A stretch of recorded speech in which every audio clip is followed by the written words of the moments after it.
ഉണ്ടോ? അവന്റെ ശിഷ്യൻ എന്ന് പറയുന്ന ഒരാളുണ്ട്, ദേവദാസ്. അയാൾ പറയും. വരാൻ പറയൂ.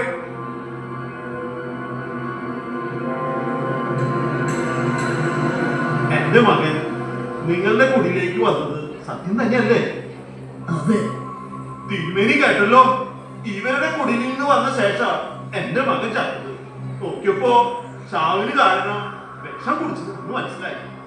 നിങ്ങൾ കുട്ടിക്ക് ഭക്ഷിക്കാൻ എന്തെങ്കിലും കൊടുത്തോ? കുടിക്കാൻ വെള്ളം ചോദിച്ചു, ഞാൻ കൊടുത്തു. അന്യരും ഹീനജാതിക്കാരും ഇതൊന്നും ചെയ്യാൻ പാടില്ലാതെ അറിഞ്ഞിട്ടും ഇത് ചെയ്തത് കൊല്ലാൻ വേണ്ടി തന്നെയാണ്. എന്തിനായിരിക്കണം തോമ നിങ്ങളുടെ മകനെ കൊല്ലുന്നത്? അയാളെ കുറിച്ച് നല്ലത് മാത്രമേ കേട്ടിട്ടുള്ളൂ. തിരുമേനി, അന്ന് തോമയെ കുറിച്ച് തെറ്റിദ്ധരിച്ചിരിക്കാം. കുറെ കണ്ണിട്ട് വിദ്യകൾ കാണിച്ച് നമ്മുടെ ആചാരങ്ങളും വിശ്വാസങ്ങളും നല്ലതല്ലെന്ന് പറഞ്ഞു നടക്കുകയാണ്. ഒരിക്കൽ ഞാൻ അതിന് കണക്കിന് പറഞ്ഞു കൊടുക്കുകയും ചെയ്തു.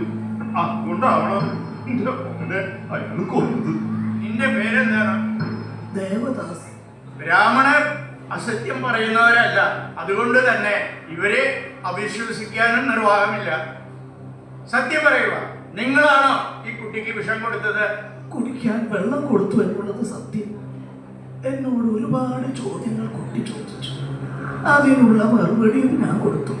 പിന്നെയും നേരം കഴിഞ്ഞാണ് കുട്ടി വീട്ടിൽ തിരിച്ചുപോയി.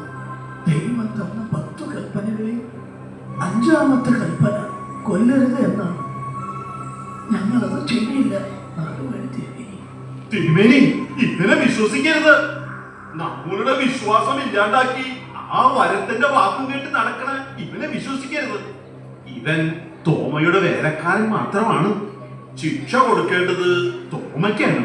അവൻ രക്ഷപ്പെടരുത്. ഇവനി വെറുതെ വിടരുത്. തോമയെ ഒഴിപ്പിക്കൂ.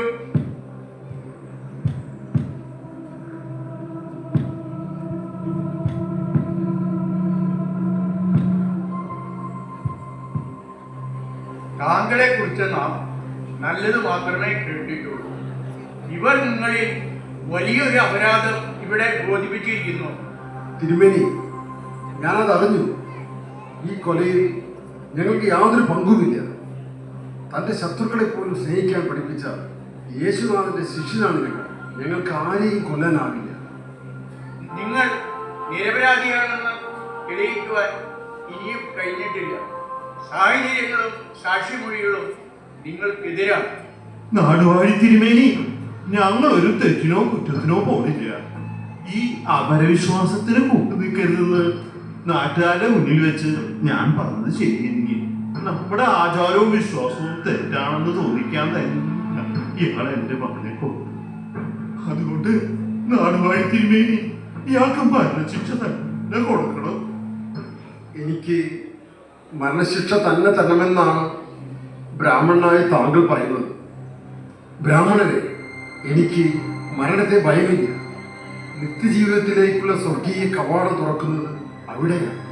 എന്നാൽ അന്ധകാര ശക്തികൾ വിജയകാരണം മുടക്കാതിരിക്കാനും സർവ്വതിൻ്റെയും നാഥനായ യേശുവാണ് ലോകരക്ഷകൻ എന്നതിന് സാക്ഷി നൽകാനായി ഇവിടെ സത്യം വെളിപ്പെടണം.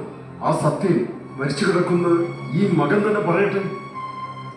കർത്താവായ യേശുവിന്റെ നാമത്തിൽ കുഞ്ഞെ, ഞാൻ നിന്നോട് പറയുന്നു, കുഞ്ഞെ, സത്യം വെളിപ്പെടുത്തുന്നു.